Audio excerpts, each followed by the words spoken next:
എന്താക്കണം, എനിക്കിപ്പോൾ ഒന്നും പഠിക്കാനും കഴിയുന്നില്ല, ഞാൻ ഇത് നിർത്തി അതിന് പോയാലോ, BDS കിട്ടുകയാണെങ്കിൽ BDS, ആയുർവേദമാണ്, അതിന് പൊതുവേ സമൂഹത്തിൽ കേട്ട് പരിചയമുള്ളത് എന്താ, ഡോക്ടർ ആവുക, അല്ലെങ്കിൽ ഒരു എഞ്ചിനീയർ ആവുക. ഇതേപോലെ CA ഒന്നും ഞാനൊന്നും കേട്ടിട്ടും കൂടിയില്ല. ഞാൻ എൻ്റെ മിസ്റ്റേക്ക് എന്താണെന്ന് കണ്ടെത്താൻ ഫസ്റ്റ് ഇയർ റിപ്പീറ്റ് ചെയ്ത് എനിക്ക് പറ്റിയില്ല. ഫാമിലിയിൽ ആരും ഇല്ല, പക്ഷേ ഫസ്റ്റ് ഡോക്ടർ. ഈ നീറ്റിൽ ഏറ്റവും ഹെൽപ്പ് ചെയ്ത സാധനം സ്കിപ്പിങ്. ഇനിയും ഇതേപോലെ തന്നെ ആയി മാറിയാലോ എക്സാം എന്നുള്ള മൈൻഡ് സെറ്റിലുള്ളവരുണ്ട്. എന്താ അവരുടെ അടുത്തൊക്കെ പറയാനുള്ളത്? മെയിനായിട്ട് ഈ എക്സാം കണ്ട് ഞാൻ ടഫാന്ന് കണ്ട് അന്നപ്പോൾ എനിക്ക് സങ്കടമല്ല, സന്തോഷമാവുന്നത് സത്യം പറയാം. അപ്പോൾ ഞാൻ എൻ്റെ മെൻറ്ററോട് ചോദിച്ചു എന്താക്കണം, എനിക്കിപ്പോൾ ഒന്നും പഠിക്കാനും കഴിയുന്നില്ല, ഞാൻ ഇത് നിർത്തി അതിന് പോയാലോ, BDS കിട്ടുകയാണെങ്കിൽ BDS, ആയുർവേദമാണ്, അതിന് പോകട്ടെ എന്ന് ചോദിച്ചു. പക്ഷെ മെൻറ്ററിനോട് പറഞ്ഞത് എന്താ വെച്ചാൽ ഈ പോവാണെങ്കിൽ പോയിക്കും, പക്ഷേ അടുത്ത വലിയ റിഗ്രറ്റ് അടിക്കുന്നു. അങ്ങനെ ആൾക്കാർ സ്വന്തമായി കാറ് വരെ കിട്ടിക്കഴിഞ്ഞു കോച്ചിങ് ഇൻസ്റ്റിറ്റ്യൂട്ടിൽ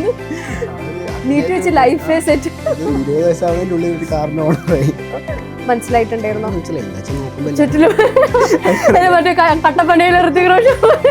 എല്ലാരും കുറച്ച് കഴിഞ്ഞപ്പോ ബയോളജിന്റെ ടൈം കഴിഞ്ഞപ്പോ പറഞ്ഞു കിടക്കണം.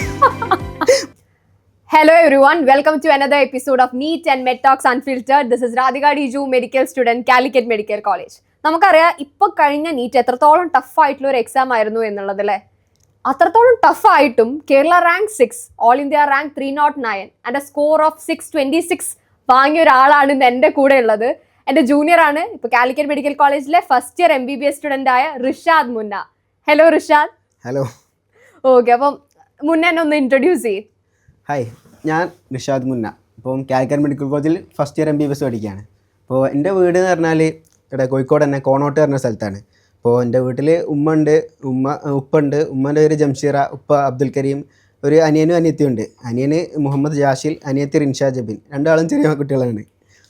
ഓക്കെ, അപ്പൊ എങ്ങനെയാണ് ഈ ഡോക്ടർ ആവണം എന്നുള്ള ആ ഒരു സ്വപ്നത്തിലേക്ക് എത്തുന്നത്? അങ്ങനെ സത്യം പറഞ്ഞാൽ +2 കഴിയുന്നവരെ ഉപ്പയമ്മ എന്ന് ചോദിക്കുക, എന്താ ചെയ്യണേ, എന്താ ആക്കേണ്ടി ഒരു ചോദിക്കുകയും. പക്ഷേ സത്യം പറഞ്ഞാൽ എനിക്കൊരു ഐഡിയ ഇല്ലായിരുന്നു ഒരു ഏത് ഫീൽഡിലേക്ക് പോകണം. വെറുതെ ഒരു ഡിഗ്രി എടുക്കാൻ എനിക്ക് താല്പര്യമില്ല. സാധാ എല്ലാവരും എടുക്കുമ്പോൾ BA ഇംഗ്ലീഷ് അങ്ങനത്തെ സാധനം എടുത്ത് പോകാൻ എനിക്ക് താല്പര്യമില്ല. എടുക്കുമ്പോൾ എന്തെങ്കിലും നല്ലൊരു ഫ്യൂച്ചറിലുള്ള ഇതിലുള്ള എടുക്കണമെന്ന് ആഗ്രഹമുള്ളത്. അപ്പം അന്നാകെ കേട്ട് പരിചയമുള്ള എന്താ, ഡോക്ടർ ഓർ എഞ്ചിനീയർ, അത് രണ്ടും അല്ലേ. ഫാമിലിയിൽ ആരും ഇല്ല, പക്ഷേ ഞാനാണ് ഫസ്റ്റ് ഡോക്ടർ. അപ്പോൾ അന്നാകെ നമ്മൾ പൊതുവേ സമൂഹത്തിൽ കേട്ട് പരിചയമുള്ളത് എന്താ, ഡോക്ടർ ആവുക, അല്ലെങ്കിൽ ഒരു എഞ്ചിനീയർ ആവുക. ഇന്നതേപോലെ CA ഒന്നും ഞാനൊന്നും കേട്ടിട്ടും കൂടിയില്ല. അപ്പോൾ നീറ്റ് പറഞ്ഞ സംഭവം ഉണ്ട് എന്നൊക്കെ ഞാൻ അറിഞ്ഞ അങ്ങനെ ഇതിലൂടെയാണ് ഞാനിവിടെ. ഞാൻ +2 പഠിച്ച ഇൻസ്റ്റിറ്റ്യൂട്ടിൽ നീറ്റിന്റെ കോച്ചിങ് ഉണ്ടായിരുന്നു. അപ്പോൾ അവിടെ അങ്ങനെ ഉണ്ടെന്ന് ഞാൻ അങ്ങനെയാണ് അറിയുന്നത്.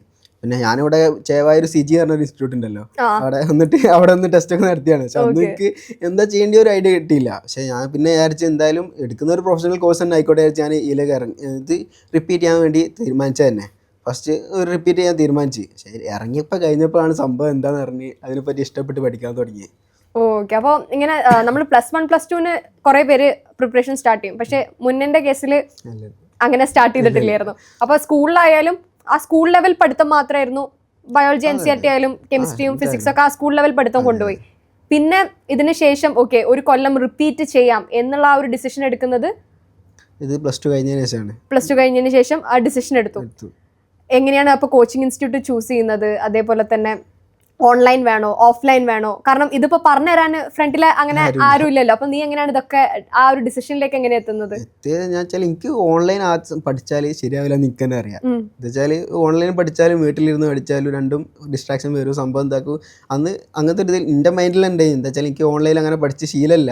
അന്ന് ആകെ നമ്മൾ കൊറോണ ടൈമിലുള്ള വീഡിയോ ക്ലാസ് ഉണ്ടാവുമല്ലോ, അത് മാത്രമേ ഓൺലൈനുകൾ കണ്ടുള്ളൂ. പിന്നെ എന്താ വീട്ടിലങ്ങനെ പഠിച്ചാൽ എനിക്ക് ശരിയാവില്ല നിൽക്കുന്നത് തോന്നി. അപ്പോൾ ഞാൻ എന്തായാലും പോയി നല്ലോണം ഹോസ്റ്റലിൽ നിന്ന് പഠിക്കാൻ വിചാരിച്ച്. അപ്പോൾ ഫസ്റ്റ് ഇൻസ്റ്റിറ്റ്യൂട്ട് തിരഞ്ഞെടുത്ത് എന്താ വെച്ചാൽ ഞാൻ പറഞ്ഞില്ലേ +2 ഞാൻ പഠിച്ച ഇൻസ്റ്റിറ്റ്യൂട്ട് തന്നെ ഉണ്ടായിരുന്നു. അപ്പോൾ അവിടെ തന്നെ റിപ്പീറ്റ് ചെയ്യാൻ വേണ്ടി അവിടെ തന്നെ ജോയിൻ ചെയ്തു. അപ്പോൾ അങ്ങനെയാണ് ഞാൻ ഒരു ഓഫ്ലൈൻ പഠിത്തത്തിലേക്ക് പോയത്. സ്കൂളിലൊക്കെ എങ്ങനെ ടോപ്പർ ആയിരുന്നോ? സ്കൂള് അത്യാവശ്യം കുഴപ്പമില്ല, പഠിക്കാൻ നല്ല ഇൻട്രസ്റ്റ് ഉണ്ടായിരുന്നു. പഠിക്കുമ്പോൾ ഇരുന്ന് പഠിക്കും, കളിക്കും അങ്ങനത്തെ ഒരു മൈൻഡിലുള്ള ആളാണ്. ഓക്കെ, പിന്നെ റിപ്പീറ്റിന്റെ ജേർണി എങ്ങനെയായിരുന്നു ഉണ്ടായിരുന്നത്? കാരണം റിപ്പീറ്റിലല്ല നമ്മൾ ക്രാക്ക് ചെയ്യുന്നത്. റിപ്പീറ്റ് ഇയർ അപ്പോൾ എന്തൊക്കെയോ പ്രശ്നങ്ങൾ എവിടേക്കോ പറ്റിയിട്ടുണ്ട്. എങ്ങനെയായിരുന്നു ഓവറോൾ റിപ്പീറ്റ് ഇയർ വെച്ചാൽ ഇപ്പോൾ ഒരു സാധാ ഒരു ഇതിൽ പഠിക്കുമ്പോൾ ചാപ്റ്റർ എടുക്കുക, അത് പഠിക്കുക, അതിൻ്റെ എക്സാം ചെയ്ത് അങ്ങനത്തെ ഒരു ഇതിൽ ഇപ്പം തന്നെ പോയി.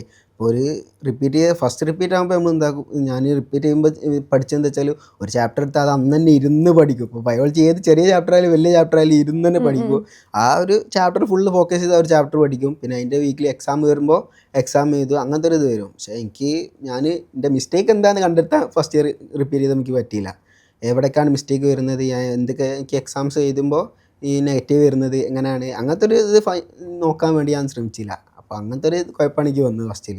പിന്നെ റിപ്പീറ്റ് ചെയ്യുന്ന ടൈമിൽ എന്താ തോന്നിയത്? റിപ്പീറ്റ് ഇയറിൽ എന്തൊക്കെ മിസ്റ്റേക്സ് ആണ് പറ്റിപ്പോയത്? അയ്യോ, ഞാൻ കുറച്ചും കൂടി ക്വസ്റ്റ്യൻസ് ചെയ്യണമായിരുന്നു, മോക്ക് ടെസ്റ്റ് സീരിയസ് ആയി എടുക്കണമായിരുന്നു, എന്തൊക്കെ റിയലൈസേഷനാണ് വന്നത്? മെയിനായിട്ട് തന്നെ എക്സാംസ് നല്ലോണം എഴുതേണ്ടിയെന്ന് മനസ്സിലായി. അതൊക്കെ എക്സാംസ് എഴുതിയേ കുറവായിരുന്നു.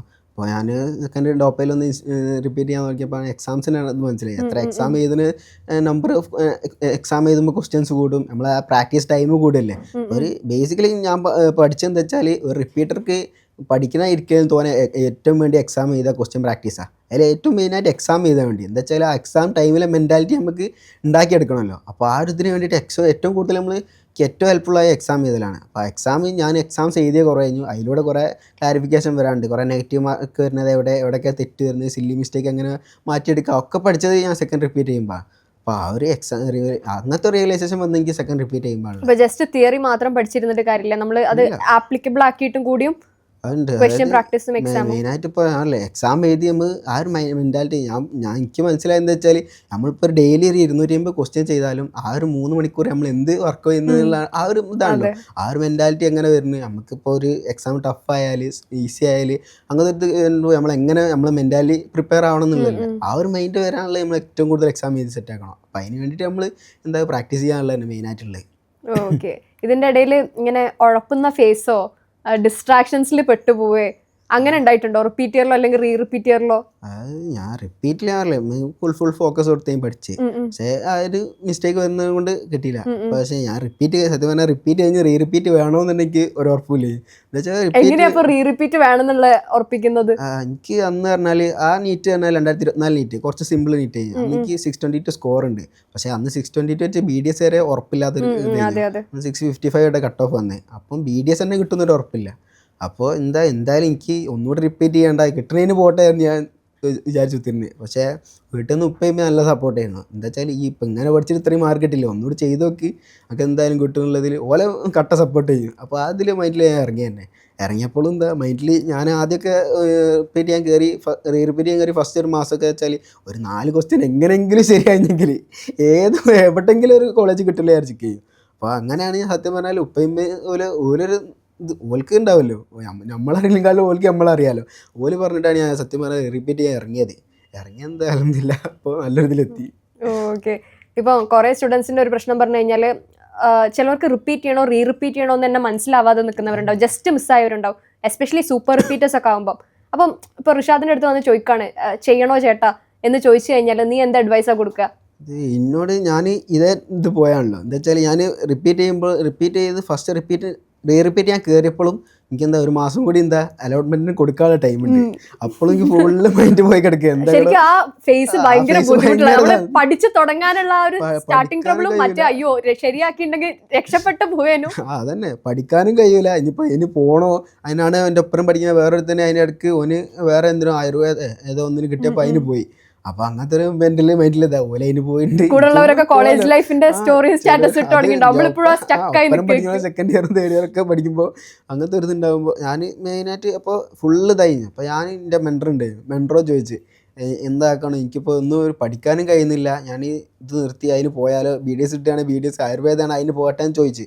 പക്ഷെ മെൻറ്ററിനോ പറഞ്ഞത് എന്താ വെച്ചാൽ ഈ പോവാണെങ്കിൽ പോയിക്കോ, പക്ഷേ അടുത്ത വലിയ റിഗ്രറ്റ് അടിക്കുന്നു. ആ ഒറ്റ കാര്യം എന്ന് പറഞ്ഞു. എന്താ വെച്ചാൽ MBBS BDS രണ്ടും വ്യത്യാസമുണ്ട്, ഓരോന്നിനും ഓരോ ഇതുണ്ട്. പക്ഷേ എനിക്ക് അടുത്തെല്ലാം നീറ്റ് എങ്ങനെ വരുന്നതൊന്നും നമുക്ക് വരാൻ പറ്റില്ല. അപ്പോൾ എന്താ ചിലപ്പോൾ അടുത്തെല്ലാം നമുക്കൊരു റിഗ്രറ്റ് വരാൻ ചാൻസ് ഉണ്ട്. ആ ഒരൊറ്റയിലാണ് ഞാൻ ഇരുന്നത്. എന്തായാലും ഇറങ്ങിയില്ലേ, ഇനിയിപ്പോൾ ഒന്നും നോക്കണ്ട. പോയി കണ്ടിട്ടുണ്ടായിരുന്നു റാങ്ക് 6 ആ ഒരു ഇതിലാണ് ഞാനല്ലേ ആ ഒരു അപ്പത്തെ ഒരു കിട്ടിയൊരു മോട്ടിവേഷൻ അങ്ങനത്തെ ഒരു ഇതിൽ ഇറങ്ങിയത് സത്യം പറഞ്ഞാൽ ഒന്നുകൂടി ചെയ്യാന്നുള്ളതിൽ. ഓക്കെ, അപ്പോൾ റിപ്പീറ്റ് ഇയറിൽ ഇപ്പോൾ മിസ്റ്റേക്സ് മനസ്സിലായി എന്നുള്ള പറഞ്ഞത് എങ്ങനെയായിരുന്നു റിപ്പീറ്റ് ഇയർത്തെ ഒരു ഡേ ഇൻ മൈ ലൈഫ് ഒക്കെ? ഡേ ഇൻ മൈ ലൈഫ് പറഞ്ഞാൽ എനിക്ക് സത്യം പറഞ്ഞാൽ ഞാൻ ഫസ്റ്റ് ഇയർ വെച്ചാൽ ഞാൻ നല്ലോണം ഇരുന്ന് പഠിക്കുക തന്നെ ചെയ്ത്. അപ്പോൾ എനിക്ക് റിപ്പീറ്റിൽ എല്ലാവരും ടെൻഷനാണ് മറ്റേതാണ്. അപ്പോൾ എനിക്ക് ടെൻഷൻ പൊതുവേ കുറച്ച് കുറവായിരുന്നു റിപ്പീറ്റിംഗ് ടൈം. നിന്റെ റീൽ ഇട്ടപ്പോഴും എല്ലാവർക്കും അതാ പറയണ്ടേ, ഭയങ്കര കൂൾ ടോപ്പർ. എനിക്ക് വലിയ ടെൻഷൻ തോന്നിയില്ല.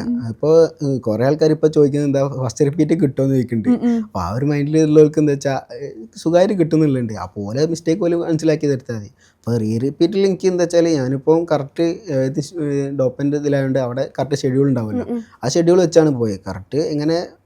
കറക്റ്റ് നമുക്കൊരു ഡെയിലി ലൈഫിൽ നമ്മൾ എന്താക്കണമെന്നല്ലേ നമുക്ക് ഉണ്ടാവില്ല. എനിക്ക് സത്യം പറഞ്ഞാൽ രാവിലെ നേരത്തെ എണീച്ച് പഠിച്ച് ആദ്യം അങ്ങനെ ചെയ്യലില്ല, പക്ഷേ റിപ്പീറ്റ് ഞാൻ കയറിയപ്പോൾ ഇത് രാവിലെ എണീച്ച് പഠിക്കൽ നടക്കുന്നില്ല, എന്താ എനിക്കറിയില്ല. അപ്പോൾ ഞാൻ രാത്രി ഇരിക്കാൻ തുടങ്ങി. രാത്രി ഒരു 2 മണി വരെയൊക്കെ ഇരിക്കും.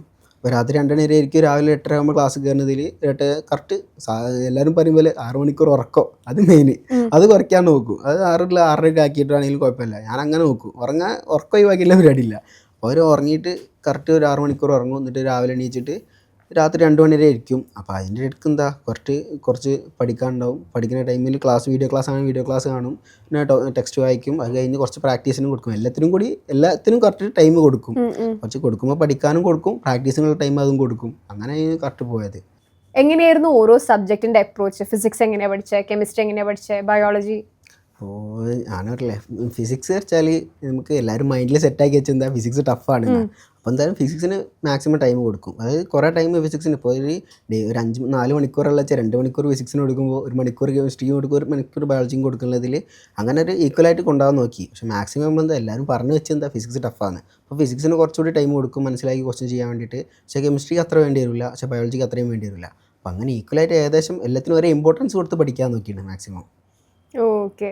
അപ്പോൾ ക്വസ്റ്റ്യൻ പ്രാക്ടീസ് ഒക്കെ അങ്ങനെ ഈക്വലി ഡിവൈഡ് ചെയ്തിട്ടായിരുന്നോ നീ കൊടുത്തത്? ഫിസിക്സിൽ എത്ര ചെയ്യുന്ന അത്ര തന്നെ കെമിസ്ട്രിയിൽ ചെയ്യാം, അത്ര തന്നെ ബയോളജിയിൽ ചെയ്യാം? അത് അങ്ങനെ പറയാൻ പറ്റുമല്ലോ. എന്ന് വെച്ചാൽ ഫിസിക്സ് വെച്ചാൽ നമ്മൾ കുറച്ച് ടഫാന്നുള്ള എല്ലാവരും പറഞ്ഞ് സെറ്റാക്കി വെച്ചാൽ. അപ്പോൾ എന്താ ഫിസിക്സ് മേലെ ഒരു ചില ചാപ്റ്റർ ഉണ്ടാവും, ഇപ്പോൾ പ്രത്യേകിച്ച് റിയാപ്റ്റിക്സ് ഒക്കെ പറഞ്ഞാൽ ടഫാന്ന് എല്ലാവരും പറയാം. അപ്പോൾ എന്താ ചാപ്റ്ററിന് കുറച്ചുകൂടി നമ്മൾ ഇമ്പോർട്ടൻസ് കൊടുത്ത് കുറച്ചുകൂടി ക്വസ്റ്റ്യൻ ചെയ്യേണ്ടി വരും. അപ്പോൾ അതിന് ടൈം കുറച്ചുകൂടി എടുക്കേണ്ടി വരും. പക്ഷേ നമ്മൾ ബയോളജി 200 ക്വസ്റ്റ്യൻ ചെയ്യുന്ന ടൈം നമുക്ക് ഫിസിക്സിൽ 200 ക്വസ്റ്റ്യൻ ചെയ്യാൻ കഴിയില്ല. അപ്പോൾ എന്താ ഫിസിക്സിന് കുറച്ചുകൂടി ടൈം കൊടുത്ത് നമ്മൾ സെറ്റാക്കാൻ നോക്കും. അപ്പോൾ എന്താ ബയോളജി കൊടുക്കുന്ന ടൈം കുറച്ച് കുറവായിരിക്കും വേണ്ടി വരിക.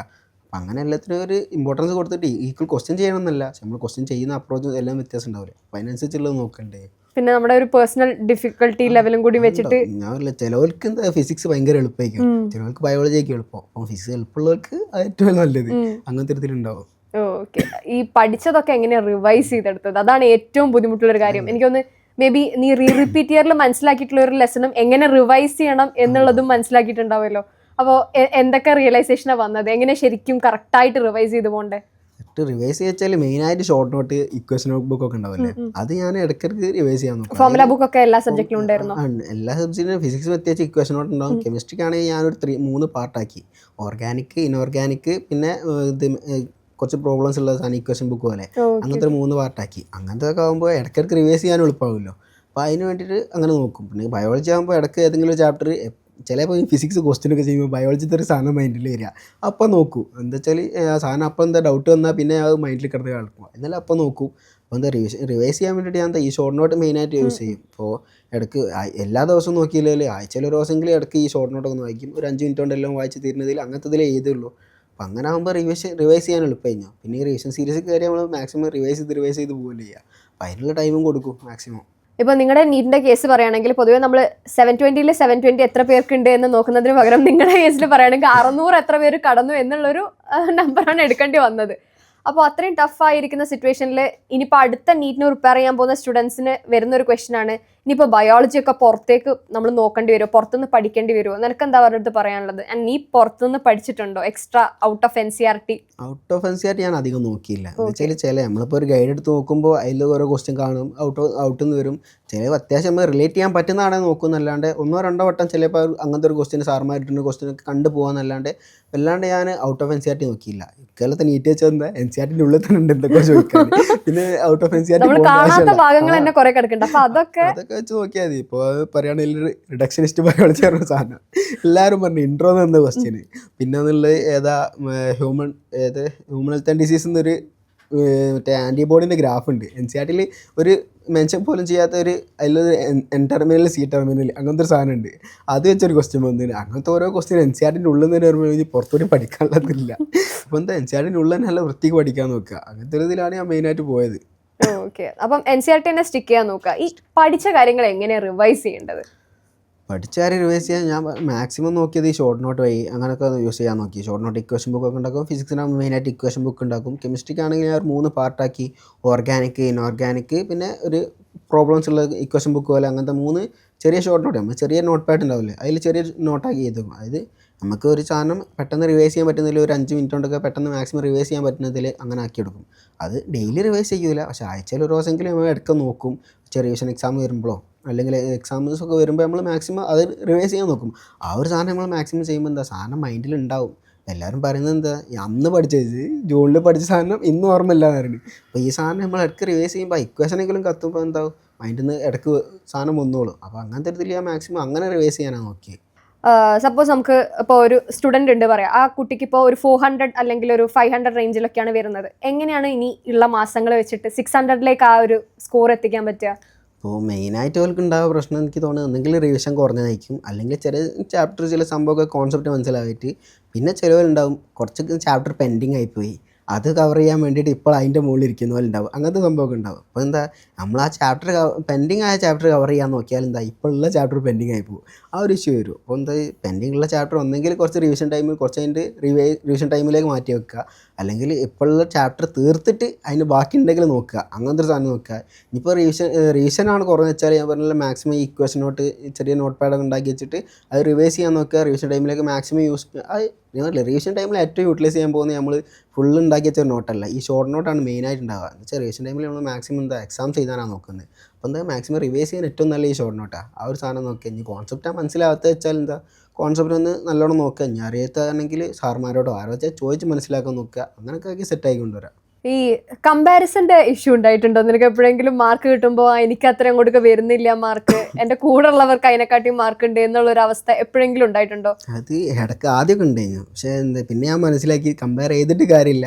എന്ന് വെച്ചാൽ നമ്മളിപ്പോൾ ഒരാളെ കമ്പയർ ചെയ്താൽ എന്താ നമുക്ക് എന്താ ഓല ഇതിൽ റേഞ്ചിൽ എത്താൻ കഴിയുമോ എന്നുള്ളത് നോക്കാനാണ്. ഓല കമ്പയർ ചെയ്ത് കുറച്ചൊക്കെ നല്ലതാണ്. എന്താ വെച്ചാൽ നമുക്ക് ഒരു ഇതുണ്ട്, മുമ്പിൽ ഒരു ടാർഗറ്റ് കിട്ടും ഓലെ വെട്ടിക്കണം എന്നുള്ളത്. പക്ഷേ കമ്പയർ ചെയ്ത് കുറേ ആൾക്കാർ ഡൗൺ ആകുന്നുണ്ട്. അതായത് എന്നെക്കാളും താഴെയുള്ളവർ കയറിപ്പോയല്ലോ എന്നുള്ള ആ ഒരു അവസ്ഥ എനിക്ക് വന്നിട്ടുണ്ട്. അത് എന്നെക്കാളും ഞാനിപ്പോൾ കുറച്ച് ടോപ്പിൽ ആദ്യം നിന്നിയിൽ പിന്നെ ഞാൻ കുറച്ച് താഴത്ത് വരുമ്പോൾ എനിക്കൊരു വിഷമം ഉണ്ടാവുമല്ലോ. ആ ഒരു ഇതാണ് കമ്പാരിസണിൽ മെയിനായിട്ട് വരിക. അപ്പോൾ മാക്സിമം കമ്പാരിസൺ ഒഴിവാക്കുക. അപ്പോൾ എന്താ നമ്മളെ മാക്സിമം എഫേർട്ട് നമ്മളുണ്ട്, നമുക്ക് വേണ്ടിയിട്ട് നമ്മൾ പണിയെടുക്കാൻ നോക്കുക, മാക്സിമം എഫേർട്ട് ഇട്ട് പണിയെടുക്കാൻ നോക്കുക. അങ്ങനെ ആകുമ്പോൾ എന്താ നമ്മളെ ലെവലിലാണ് നമ്മൾ നിൽക്കുന്നത്, നമ്മൾ ടോപ്പിൽ നമ്മൾ എത്തിക്കുന്നത് നമ്മൾ തോന്നുകയാണെങ്കിൽ പിന്നെ അത് കുഴപ്പമുണ്ടാവില്ല. ഇപ്പോൾ മുന്നേ നിങ്ങളുടെ എക്സാമിനെ കുറിച്ച് പറയുകയാണെങ്കിൽ 3 hour എങ്ങനെയാണ് ഇതിനെ ഡിവൈഡ് ചെയ്ത്? ആദ്യം ഏത് വെച്ചിട്ട് സ്റ്റാർട്ട് ചെയ്തു? എത്ര മിനിറ്റിൻ്റെ ഉള്ളിൽ ആ സബ്ജക്റ്റ് കംപ്ലീറ്റ് ചെയ്തു? അങ്ങനെ ഒരു ആക്ഷൻ പ്ലാൻ ഉണ്ടായിരുന്നോ? അത് ഞാൻ ഈ റിവിഷൻ ടൈമിൽ ഉണ്ടാക്കിയ സാധനം. അതായത് ഒരു 3 മാസം കൊണ്ടൊക്കെ ഞാൻ പ്രാക്ടീസ് ചെയ്ത് സെറ്റാക്കിയ സാധനം. അതായത് ഇപ്പോൾ ഒരു 3 സബ്ജക്റ്റ് ആണല്ലേ. ഇപ്പം ബേസിക്കലി എല്ലാവരും പറയുമ്പോൾ ഈസി ടു ഹാർഡ് ഞാൻ തന്നെ പോയത്. ഈസി ബയോളജി, കെമിസ്ട്രി, ഫിസിക്സ് അങ്ങനെ തന്നെ ഞാൻ പോയത്. പക്ഷേ ഞാൻ ചെയ്തെന്ന് വെച്ചാൽ എല്ലാത്തെ സബ്ജക്റ്റും ഒരു 40 മിനിറ്റ് ഈക്വലി ഡിവൈഡ് ചെയ്ത്. അതായത് 40 മിനിറ്റിൽ ബയോളജി, 40 മിനിറ്റിൽ കെമിസ്ട്രി, 40 മിനിറ്റിൽ ഫിസിക്സ്. ആ 40 മിനിറ്റിൽ എന്താക്കണം 3ഉം മാക്സിമം കവർ ചെയ്യുക. ഇപ്പോൾ 90 ക്വസ്റ്റ്യനുള്ള ബയോളജി 80 ക്വസ്റ്റ്യനാണ് തീർന്നു വെച്ചാൽ അവിടെ നിൽക്കട്ടെ, അവിടെ സ്റ്റോപ്പ് ചെയ്യും. പിന്നെ കെമിസ്ട്രി 40-45 ക്വസ്റ്റ്യനുകളിൽ ഒരു 30 ക്വസ്റ്റ്യൻ എത്തി അവിടെ നിൽക്കട്ടെ, അവിടെ സ്റ്റോപ്പ് ചെയ്യും. പിന്നെ ഫിസിക്സ് ഉള്ളത് ആ 20 ക്വസ്റ്റ്യൻ എത്തിയ 20 ക്വസ്റ്റ്യൻ സ്റ്റോപ്പ് ചെയ്യും. പക്ഷേ ഈ ക്വസ്റ്റ്യൻ വെച്ചാൽ 1 to 20 അങ്ങനെ പോവല്ല. നമുക്ക് അറിയാത്ത എന്താ സ്കിപ്പ് ചെയ്ത് പോവാം. ഈ നീറ്റിന് എല്ലാവരും പോലെ എനിക്ക് അവിടെയാണ് എല്ലാവർക്കും പ്രശ്നം പറ്റിയത്. ആ നിർത്തേണ്ട എടുത്തിട്ട് അവര് നിർത്തി പിന്നെയും കിട്ടാത്തത് വെച്ചിട്ട് ഉദ്ധരിക്കും. അതായത് ഈ നീറ്റിൽ ഏറ്റവും ഹെൽപ്പ് ചെയ്ത സാധനം സ്കിപ്പിങ്. എനിക്ക് ഫസ്റ്റ് ക്വസ്റ്റ്യൻ നീറ്റിൽ ഫിസിക്സിൽ ഫസ്റ്റ് ക്വസ്റ്റ്യൻ ഞാൻ ബയോളജിക്ക് ഒഴിവാക്കി. ബയോളജിക്ക് ചെയ്ത് കഴിഞ്ഞ് നേരെ ഫിസിക്സിൽ കയറി. ഞാൻ ആദ്യം ക്വസ്റ്റ്യൻ പേപ്പർ ഇട്ടില്ല, ഒന്ന് നോക്കൂ. ഫസ്റ്റ് ക്വസ്റ്റ്യൻ കണ്ടപ്പോൾ തന്നെ പോയിക്കുന്നത് എന്താ സംഭവം, ഏത് ചാപ്റ്ററാണെന്ന് കൂടി എനിക്ക് മനസ്സിലായില്ല. പിന്നെന്താ ഒഴിവാക്കി നേരെ ബയോളജിയിലേക്ക് പോയാൽ. പിന്നെ ഞാൻ ഫിസിക്സിലെ റൗണ്ട് അടിച്ച് വന്നപ്പോഴും എനിക്ക് സാധനം മനസ്സിലായില്ല. ഞാൻ പിന്നെ ആലോചിച്ചില്ല, പോട്ടെ അടുത്ത ക്വസ്റ്റ്യൻ ചെയ്യാം. അടുത്ത 2 ക്വസ്റ്റ്യൻ എനിക്ക് എളുപ്പം കഴിഞ്ഞു, അത് ചെയ്ത് 4ാമത്തെ ടഫ് ഒഴിവാക്കി അടുത്ത ചെയ്ത്. അങ്ങനെ ഞാൻ എത്ര ക്വസ്റ്റ്യൻസ് അറ്റൻഡ് ചെയ്തു? മൊത്തം ഞാൻ ആകെ 8 ക്വസ്റ്റ്യനെ വിട്ടുള്ളൂ. 8ഉം ഫിസിക്സ് തന്നെ വിട്ട്. പക്ഷേ ഫിസിക്സിൽ എനിക്ക് 29 ട്രൂ ഉണ്ടായിരുന്നു. പക്ഷേ ഞാനിപ്പോൾ അടുത്ത പേപ്പർ നോക്കിയപ്പോൾ എന്താ അതിലും കൂടുതൽ ഉണ്ടാക്കിയിരുന്നു. പക്ഷെ അപ്പോഴത്തെ ഒരു ഇതിൽ വെച്ച് നമുക്ക് അങ്ങനത്തെ ഒരു പെർഫോമൻസ് ആ ഒരു ഇത് നിൽക്കുന്നുണ്ട്. പക്ഷേ നമ്മൾ കഴിയുന്നത് അപ്പോൾ ആ ടൈമിൽ എല്ലാവർക്കും ടഫായ സാധനത്തിൽ നമ്മൾ ഇത്രയും ഇതുണ്ടാക്കിയല്ലോ. അപ്പോൾ ഞാൻ 1 to 20 ചെയ്യാണ്ട് സ്കിപ്പ് ചെയ്ത് കൊണ്ടുപോവുക. സ്കിപ്പ് ചെയ്ത് നമ്മൾ അറിയാത്ത ഒഴിവാക്കുക, അടുത്ത് ചെയ്യുക, അങ്ങനത്തെ ഒരു സംഭവം കൊണ്ടുവരിക. അപ്പം ചില ക്വസ്റ്റ്യൻ ഉണ്ടാവും. അതായത് ഈ ക്വസ്റ്റ്യൻ ഇതാണെങ്കിൽ അടുത്ത ക്വസ്റ്റ്യൻ ഇതിന് റിലേറ്റ് ചെയ്തേക്കും. ഇത് കിട്ടിയില്ല ചിലപ്പോൾ അത് ചെയ്താൽ നമുക്ക് ഇത് കിട്ടും. അങ്ങനത്തെ ഇതിൽ മാക്സിമം ആ 40 മിനിറ്റിൽ ഞാൻ മാക്സിമം കവർ ചെയ്യാൻ നോക്കും. സ്കിപ്പ് ചെയ്ത് അറിയാത്തൊക്കെ ഒഴിവാക്കിയിട്ട് ബാക്കിയുള്ളത് ഒക്കെ ശരിയാക്കും. അങ്ങനെ കഴിയുമ്പോൾ മാക്സിമം എഴുതാൻ നോക്കും. അത് കഴിഞ്ഞ് ലാസ്റ്റ് എന്താ അങ്ങനെ ആകുമ്പോൾ നമുക്കൊരു 1 hour to 40 minutes വരെ ഇത് കിട്ടും. അതിലെന്താ നമ്മൾ സ്കിപ്പ് ചെയ്ത് മാക്സിമം ക്വസ്റ്റ്യൻ ചെയ്യാൻ നോക്കും. അപ്പോൾ ഫസ്റ്റ് നമ്മൾ ഏറ്റവും എളുപ്പമല്ല ചെയ്യുക. പിന്നെ നമ്മൾ എന്താക്കും, നമ്മൾ കുറച്ച് ടഫുള്ളത്, അതായത് നമ്മൾ ചെയ്താൽ കിട്ടുന്നില്ല നമ്മൾ മാറ്റി വെക്കുമല്ലോ, ആ സാധനം മാക്സിമം കവർ ചെയ്യാൻ നോക്കും. അങ്ങനെ ആകുമ്പോൾ എനിക്ക് എക്സ്ട്രാ യൂട്ടിലൈസ് ചെയ്ത സാധനം അതാണ്. ആ ഒരു ഹാബിറ്റ് ഉണ്ടാക്കിയെടുത്ത് ഞാൻ. ഓക്കെ. നിനക്കപ്പോൾ എക്സാം ഹാളിൻ്റെ ഉള്ളിൽ കയറിയപ്പോൾ ഈ പേപ്പറൊക്കെ കിട്ടിക്കഴിഞ്ഞ് ഒന്ന് ഓടിച്ചു നോക്കിയപ്പോൾ നിനക്ക് കുറേ കിട്ടുന്നില്ല മനസ്സിലായി. ഇത് മൊത്തത്തിൽ ടഫായിട്ടുള്ള ഒരു പേപ്പറാണ് എന്നുള്ളത് മനസ്സിലായിട്ടുണ്ടായിരുന്നു. മനസ്സിലായി. എന്താ വെച്ചാൽ നോക്കുമ്പോൾ ചുറ്റിലും മറ്റേ കട്ടപ്പനയിൽ എല്ലാവരും അങ്ങനെ തന്നെ. ഞാൻ കുറച്ച് കഴിഞ്ഞപ്പോൾ ബയോളജീൻ്റെ ടൈം കഴിഞ്ഞപ്പോൾ കുറേ എണ്ണം കിടക്കണം. എൻ്റെ തൊട്ടപ്പുറത്തുള്ളവരും എല്ലാവരും ബയോളജി കഴിഞ്ഞപ്പോൾ കുറേ ആൾക്കാർ ഞാൻ ആദ്യം നോക്കുമ്പോൾ ഇരുന്ന് എഴുതണ്. ഞാൻ ഇങ്ങനെ വായിച്ചിട്ടുണ്ടായിരുന്നു, കരഞ്ഞിട്ടൊക്കെ കുറേ പേര് എക്സാം ഹാളിൽ നിന്ന്. എന്താ വെച്ചാൽ ഞാൻ അപ്പുറത്ത് നോക്കുമ്പോൾ ഉണ്ട് ഇരുന്ന് എഴുതുക. ഞാൻ വിചാരിച്ചു എല്ലാവരും കുട്ടി കുറച്ച് ബയോളജി കഴിഞ്ഞപ്പോൾ തന്നെ കിടന്ന്. എന്താ ചിലവർ അങ്ങനെ ഉണ്ടാവുമല്ലോ, അങ്ങനത്തെ ഒരു ഇത് ഉണ്ടാവും. ചിലവർ ഓരോ സബ്ജക്റ്റ് മാത്രം പഠിച്ചു തരുന്നില്ല, അങ്ങനത്തെ ഒക്കെ ഉണ്ട്. അത് വേറെ. അപ്പോൾ നമ്മളെന്താ എനിക്ക് കയറിയപ്പോൾ തന്നെ ഫുൾ കോൺഫിഡൻസിലാണ് കയറി. എന്താ വെച്ചാൽ ഒരു മാക്സിമം എന്താ ഇവിടുന്ന് ഫുള്ള് മാക്സിമം എക്സാംസ് അറ്റൻഡ് ചെയ്ത് നമ്മൾ മാക്സിമം ചെയ്ത് ഒരു കോൺഫിഡൻസിൽ ഫുൾ കയറി ക്വസ്റ്റ്യൻ പേപ്പർ കിട്ടി ഫസ്റ്റ് ക്വസ്റ്റ്യൻ കുറേയൊക്കെ പോയി. പോട്ടെ ഞാൻ വിചാരിച്ച് പിന്നെന്താ പിന്നെ അങ്ങനെ ഇങ്ങനെ ഇതുണ്ടായിരുന്നോ, ഇത്ര ക്വസ്റ്റ്യൻ തെറ്റി പോയി, ഇത്ര ക്വസ്റ്റ്യൻ തെറ്റി. ഞാൻ അങ്ങനെ നോക്കാൻ അതിനുള്ളൊരു അപ്പം മൈൻഡിലില്ല, എവിടെങ്കിലും ഒരു സീറ്റ് അങ്ങനത്തെ മാക്സിമം പറ്റുന്ന അത്ര ചെയ്യാന്നുള്ളതിൽ നമുക്ക് എന്താ നമ്മൾ മാക്സിമം വർക്ക് എടുത്തെന്ന് നമുക്കറിയാം. ആ ഒരു മൈൻഡ് സെറ്റ് തന്നെയാണ് നിന്നെ രക്ഷിച്ചത്. ഏറ്റവും ഞാൻ ഇവിടുന്ന് നമ്മൾ എക്സാം എഴുതുമ്പോൾ തന്നെ ഏറ്റവും ടഫ് എക്സാം മുതൽ ഏറ്റവും ഈസി എക്സാം വരെ നമ്മൾ കണ്ടുകണേ. അപ്പോൾ എന്താ എക്സാം ഈ ഒരു ക്വസ്റ്റ്യൻ ടഫ് ആണെങ്കിൽ അടുത്ത എന്തായാലും എളുപ്പമുള്ള ഉണ്ടാവും. അങ്ങനത്തെ ഒരു ഇതിൽ ഞാൻ അറ്റൻഡ് ചെയ്യാൻ തന്നെ നോക്കി. അങ്ങനെ മാക്സിമം അത് ചെയ്തപ്പോൾ കുഴപ്പമില്ല. കുഴപ്പമില്ല, റാങ്ക് 6 എളിമ. ഓക്കെ. എങ്ങനെയായിരുന്നു ഡേ ബിഫോർ നീറ്റ്? നേരത്തെ കിടന്നുറങ്ങി, എല്ലാവരുടെ കയ്യിൽ നിന്നും അനുഗ്രഹം വാങ്ങി, എങ്ങനെയായിരുന്നു നിന്റെ ഡേ? അല്ല, ഞാൻ ഹോസ്റ്റലിൽ തന്നെ പോയത്. നീറ്റിന് അന്ന് രാവിലാണ് ഉമ്മ വന്ന് കൊണ്ടുപോയി. എനിക്കാണെങ്കിൽ കുറച്ച് ഡിസ്റ്റൻറ്റ് കിട്ടി. അപ്പോൾ പോകാനുള്ളതൊക്കെ സെറ്റ് ചെയ്ത് ഇങ്ങനെ നിൽക്കുക കഴിഞ്ഞു. അന്ന് രാത്രി വേഗം പഠിത്തമൊക്കെ നിർത്തിയിട്ടുണ്ടായിരുന്നു. അന്ന് എന്താ വെച്ചാൽ നീറ്റിന് തലേ നല്ലോണം കിടന്നുറങ്ങണം, സത്യം പറയാം. അല്ലാണ്ട് ഇപ്പോൾ നിങ്ങൾ നീറ്റ് നാളെ നീറ്റ് അയച്ചു ഇന്ന് 3 മണി പഠിച്ച് രാവിലെ 6 മണി ചോദിച്ചാൽ ഒന്നും നടക്കില്ല. പക്ഷേ ഉറക്കം നല്ല വൃത്തിക്ക് റെഡി ആയാലേ മെയിനായിട്ട് എല്ലാം നടക്കും. അപ്പോൾ അത് റിപ്പീറ്റ് ടൈമിലാണെങ്കിലും മാക്സിമം നമ്മൾ ഉറക്കം ഇല്ലാണ്ടൊക്കെ ഒഴിവാക്കാതൊക്കെ നിൽക്കുക. അതായത് മാക്സിമം ഒരു 6 മണിക്കൂർ മിനിമം ഉറങ്ങാൻ നോക്കുക. അങ്ങനെ ചെയ്യുമ്പോൾ മൈൻഡ് ഒന്ന് കൂളാവും. അപ്പോൾ ഞാൻ നീറ്റിൻ്റെ തലേന്ന് എന്തായി നല്ലോണം ഉറങ്ങാൻ നോക്കി. അന്ന് നേരത്തെ തന്നെ കിടന്ന് നല്ലോണം രാവിലെ നീച്ചൊന്ന് ഫ്രഷ് ആയിട്ട് തന്നെ നല്ലോണം ആൻറ്റിയൊക്കെ ഉണ്ടാവില്ല, ആൻറ്റിനോടൊക്കെ നല്ല തിരിച്ചു നടത്താൻ പറഞ്ഞ് കുഴപ്പമില്ലാതൊരു കൂളാകാൻ നോക്കി. ഒപ്പരുള്ളവർക്കാണെങ്കിൽ ഒരു പോസിറ്റീവ് വൈബ് നമ്മളായിട്ട് കൊടുക്കും. അപ്പോൾ തന്നെ നമുക്കൊരിത് കിട്ടും. അങ്ങനത്തെ ഒരു ഇതാകുമ്പോൾ എനിക്ക് എന്താ എക്സാം പിന്നെ നീറ്റിൻ്റെ എക്സാം എഴുതാൻ പോകുന്നത് വെച്ചാൽ എങ്ങനെ മോക്ക് എക്സാം ഉണ്ടായി. ഇപ്പോൾ ഞായറാഴ്ച നീറ്റാണെങ്കിൽ എങ്ങനെ എന്താ വെള്ളിയാഴ്ച മോക്ക് എക്സാം ഉണ്ട്, അതിൻ്റെ ഇതുണ്ട്. അപ്പോൾ ഒരു ഡെയിലി ഒരു മോക്ക് എക്സാം ഞാൻ എക്സാംസ് മാക്സിമം അറ്റൻഡ് ചെയ്യും. സ്കിപ്പ് ചെയ്യാൻ തീരെ നോക്കല്ല. എനിക്കിപ്പോൾ സത്യം പറഞ്ഞാൽ ഈ ഡിസംബർ മാസം, അതായത് കഴിഞ്ഞ വർഷം ഈ ഡിസംബർ മാസം പറഞ്ഞാൽ എൻ്റെ ഫുൾ വീക്ക് പീരീഡ് ഒരു മാസത്തിനടുത്ത് ഞാൻ വീട്ടിലൊക്കെ ആയിട്ട് എനിക്ക് ചെറിയൊരു അസുഖം വന്ന് വീട്ടിലായിരുന്നു. അപ്പോൾ ആ ഒരു ടൈമായപ്പോൾ എന്താ ഞാൻ എന്നാലും എക്സാം എഴുതാൻ പോകും. എന്താ വെച്ചാൽ ഞാൻ ഹോസ്റ്റലിലായതുകൊണ്ട് എക്സാമിൻ്റെ തലേന്ന് ഹോസ്റ്റലിൽ പോകും, എക്സാം കഴിഞ്ഞ് പിറ്റേന്ന് വീട്ടിൽ പോകും. അങ്ങനെ തന്നെയില്ലേ എക്സാംസ് മാക്സിമം അറ്റൻഡ് ചെയ്യാൻ നോക്കി, ക്ലാസ് ചെയ്തു. പക്ഷേ മാക്സിമം ക്വസ്റ്റ്യൻ ചെയ്യാൻ കഴിഞ്ഞില്ലല്ലോ. എക്സാം സ്കിപ്പ് ചെയ്യാണ്ട് മാക്സിമം എക്സാമിൽ കോൺസെൻട്രേറ്റ് ചെയ്യാൻ നോക്കി ഞാൻ. ഓക്കെ. ഡേ ഓഫ് നീറ്റിന്റെ മെമ്മറീസ് എന്തെങ്കിലും ഉണ്ടോ? രാവിലെ നേരത്തെ എണീച്ചു, എന്തെങ്കിലും റിവിഷൻ ഒക്കെ ചെയ്തിട്ടായിരുന്നോ പോയിട്ടുണ്ടായിരുന്നത്? രാവിലെ എണീച്ച് ഞാനല്ലേ ഷോർട്ട് നോട്ട് റിവൈസ് ചെയ്യാൻ നോക്കി. അവിടെ എത്തിയൊരു ഷോർട്ട് നോട്ട് തന്നെ കുറച്ചൊക്കെ മാക്സിമം കുറേയൊക്കെ റിവൈസ് ചെയ്ത് എക്സാം 2 മണിക്കൂർ സെന്ററിലേക്ക് ബുക്കായിട്ടാണോ പോയത്?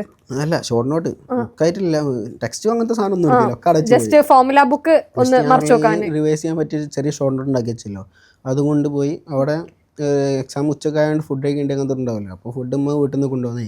അപ്പോൾ അത് കഴിക്കുമ്പോഴൊക്കെ ഈ ഫോർമുല ബുക്ക് മാത്രം നോക്കി. അത് എക്സാമിൻ്റെ 2 മണിക്കൂർ മുമ്പേ നോക്കി, 1 മണിക്കൂർ മുമ്പ് ബുക്കൊക്കെ എടുത്ത് വെച്ച്. റിപ്പോർട്ടിംഗ് ടൈം കറക്റ്റ് ഓർമ്മയില്ല. എന്തായാലും നമ്മൾ 2 to 5 എക്സാം ഉണ്ടാവുക. അപ്പോൾ ഇതിൽ 2 മണി എത്തണമെങ്കിൽ എന്തായാലും ഒരു 1:30 ആകുമ്പോൾ റിപ്പോർട്ട് ചെയ്യണം ഇതിലെല്ലാം തോന്നുന്നു. അപ്പോൾ എന്തായാലും ഒരു 12:30 1 മണി അതിൻ്റെ ഉള്ളിൽ ബുക്കൊക്കെ എടുത്ത് വെച്ച് കൂളാകാൻ വേണ്ടി അവിടെ തന്നെ ഇരുന്ന് ഉപ്പ വിളിച്ചേരം ഉപ്പനെ വർത്താൻ പറഞ്ഞ് അങ്ങനത്തെ ഇതിൽ ഫുള്ള് കോൺഫിഡൻസിൽ തന്നെ കയറാൻ നോക്കി മാക്സിമം. അങ്ങനെ ഉള്ളിൽ കയറി അടിപൊളിയായി എഴുതി റാങ്ക് 6 വാങ്ങി, 626 മാർക്ക് വാങ്ങി. ഇപ്പം മെഡിക്കൽ കോളേജിൽ ഫസ്റ്റ് ഇയർ MBBS സ്റ്റുഡൻ്റ് ആണ്. എന്താണ് ഇപ്പം നീറ്റ് ആസ്പിറൻസിന് കൊടുക്കാനുള്ള നിന്റെ അഡ്വൈസ്? ഈ സ്റ്റേജിൽ പറഞ്ഞു കഴിഞ്ഞാൽ കുറേ പേരൊക്കെ ഓൾമോസ്റ്റ് ഗിവ് അപ്പ് ചെയ്ത് നിൽക്കുന്നവരുണ്ട്. ഇത്ര മാസമേ ഉള്ളൂ, ഇനിയിപ്പോൾ പഠിച്ചാൽ കിട്ടുമോ? അതേപോലെ ലാസ്റ്റ് ടൈമത്തെ നീറ്റിൽ ജസ്റ്റ് മിസ്സായത് കൊണ്ട് ഇപ്പോഴും ആ ഒരു പേടി, ഇനിയും ഇതേപോലെ തന്നെ ആയി മാറിയാലോ എക്സാം എന്നുള്ള മൈൻഡ് സെറ്റിലുള്ളവരുണ്ട്. എന്താ അവരുടെ അടുത്തൊക്കെ പറയാനുള്ളത്? അപ്പോൾ മെയിനായിട്ട് ഈ എക്സാം കണ്ട് ഞാനില്ല ടഫാന്ന് കണ്ടപ്പോൾ എനിക്ക് സങ്കടമല്ല, സന്തോഷമാവുന്നത് സത്യം പറയാം. വെച്ചാൽ നമുക്ക് എക്സാം ടഫാകുമ്പോൾ പഠിച്ചവർക്ക് മാത്രമേ കിട്ടൂ, മാക്സിമം എഫേർട്ട് എടുത്തവർക്ക് മാത്രമേ കിട്ടൂ. ആ എഫേർട്ട് എടുത്തതെന്ന് എനിക്ക് ഉറപ്പാണ്. ആ ഉറപ്പുണ്ടായതുകൊണ്ട് എന്താ എക്സാമിൻ്റെ ക്വസ്റ്റ്യൻ പേപ്പർ ഉണ്ടപ്പോൾ എനിക്കൊരു സന്തോഷമുള്ളൂ. അത് കുറച്ച് നേരം ബ്ലാങ്ക് ഔട്ടൊക്കെ അയക്കണ് സത്യം. എന്താ വെച്ചാൽ ഫിസിക്സ് ഒരു 10-20 ക്വസ്റ്റ്യൻ കണ്ടേരം ചെയ്ത് കഴിഞ്ഞാൽ അതിൽ തന്നെ ഒരു 5-8 സ്കിപ്പ് ചെയ്ത ക്വസ്റ്റ്യൻ, അത് കുറച്ചെണ്ണം ചിലത് ഡൗട്ടുള്ള ക്വസ്റ്റ്യൻ, അങ്ങനെയൊക്കെ വെച്ച സാധനമാണ്. പക്ഷേ ഫുള്ള് ബ്ലാങ്ക് ഔട്ട് ആയിക്കണ്. ഒരു 10 മിനിറ്റോട്ടുള്ള ബ്ലാങ്ക് ഔട്ട് ആയി എക്സാമിൻ്റെ ഇടയ്ക്ക്. പക്ഷെ എന്താ പിന്നെ ഞാൻ ഇനിയിപ്പോൾ എല്ലാം ചെയ്യാണെന്നിട്ട് വലിയ കാര്യമൊന്നുമില്ല. എന്തെങ്കിലും എവിടെയെങ്കിലും എന്തായാലും ഇവിടെ വരെ എത്തി. ഇനിയിപ്പോൾ വേറെ വഴിയൊന്നുമില്ല, മാക്സിമം നമ്മൾ ചെയ്യാൻ നോക്കുക.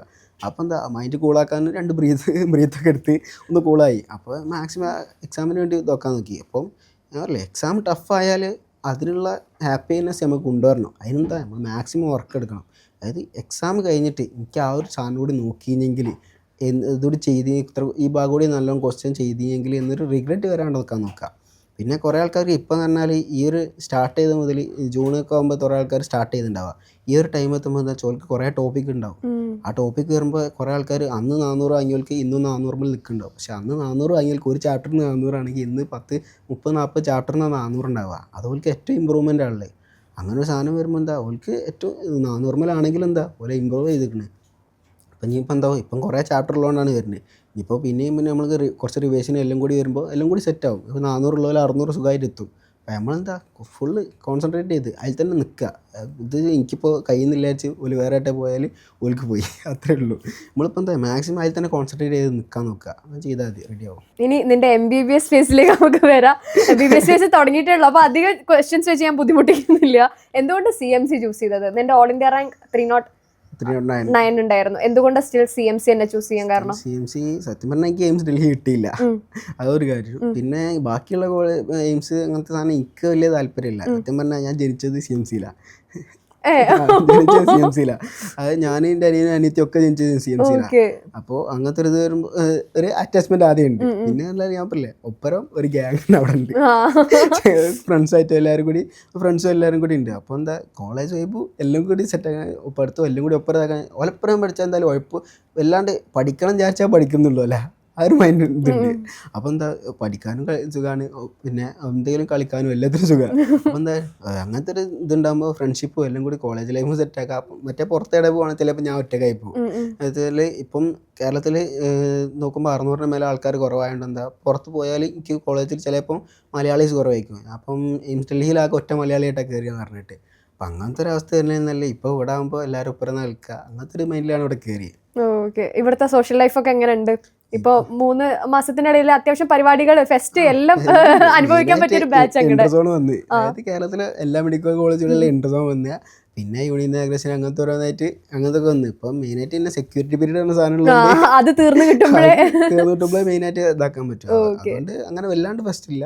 ഇപ്പോ ഇതുവരെയുള്ള ടൈമിൽ ഒരു അൺഫർഗറ്റബിൾ എക്സ്പീരിയൻസ് എന്തെങ്കിലും നിങ്ങൾക്ക്? കോഡ് സെറമണി, ഡിസെക്ഷൻ ഒക്കെ നടന്ന ഭയങ്കര റെലവന്റ് ആയിട്ടുള്ള പീരീഡ് ആണ്. കോഡ് സെറമണി വെച്ചാൽ ഒരു പ്രൊഫസർ നമുക്ക് കോട്ടിട്ട് തരുമ്പോൾ അതും നിങ്ങളത് ഭയങ്കര ഓർഗനൈസ്ഡ് ആയിട്ട് നടന്നു. നമ്മുടെയൊക്കെ ഉണ്ടല്ലോ ആ സാഹചര്യം വെച്ചിട്ട് നമ്മളിങ്ങനെ കയറുന്ന ഇറങ്ങുന്നു.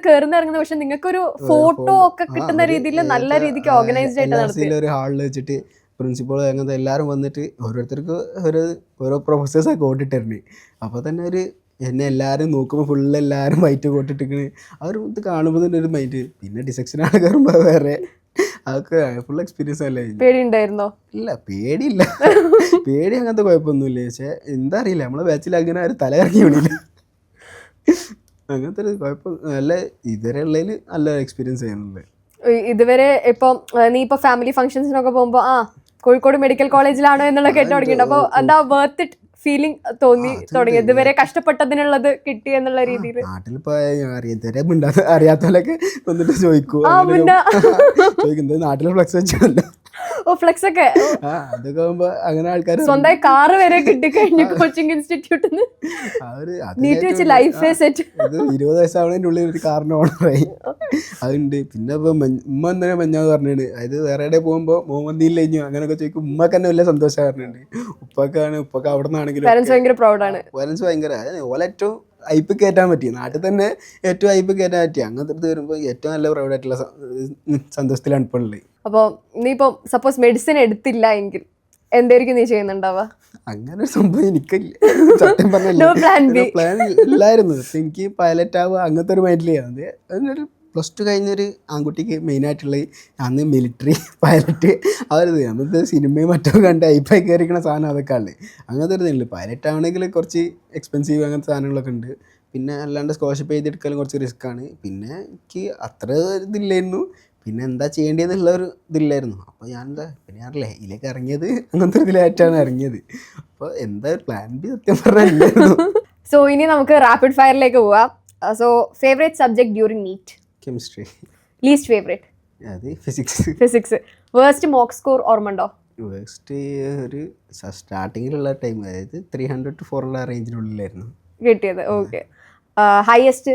ഹയസ്റ്റ് ഇനി ഇപ്പോൾ 700 ഉണ്ടായിരുന്നു ഒരു മോക്ക് എക്സാമിൻ്റെ ഉള്ളിൽ. ഓക്കെ. ഏർലി മോർണിംഗ് ബേർഡ് ആണോ ലേറ്റ് നൈറ്റ് ഔളാണോ? Late night. ഇപ്പോഴും ലേറ്റ് ആയിട്ട് തന്നെയാണോ പഠിക്കാറുള്ളത്? പഠിക്കുമ്പോൾ ഞാൻ രാത്രി തന്നെ തോന്നി രാത്രിയാണ്. ഓക്കെ. യോ ഗോ ടു സ്ട്രെസ് റിലീഫ് എന്താണ്? ഗോ ടു മെയിനായിട്ട് ട്രാവൽ ചെയ്യുക. ഇടയ്ക്ക് നീറ്റ് റിപ്പീറ്റ് ചെയ്യുമ്പോഴും ഏതെങ്കിലും ലീവ് കിട്ടുമ്പോഴൊക്കെ എവിടെയെങ്കിലും വീട്ടുകാരൊപ്പം കറങ്ങാൻ പോകും, അങ്ങനത്തെ കാര്യമായിട്ട്. Okay. Was all the effort worth it? ആണ്. ഇഫ് നോട്ട് മെഡിസിൻ ഓൾറെഡി പറഞ്ഞു അവന് പ്ലാൻ ബി ഇല്ല guys. Okay, so with this we are coming to the end of this session. This is Radhika Diju signing off. This is Rishad Munna signing off.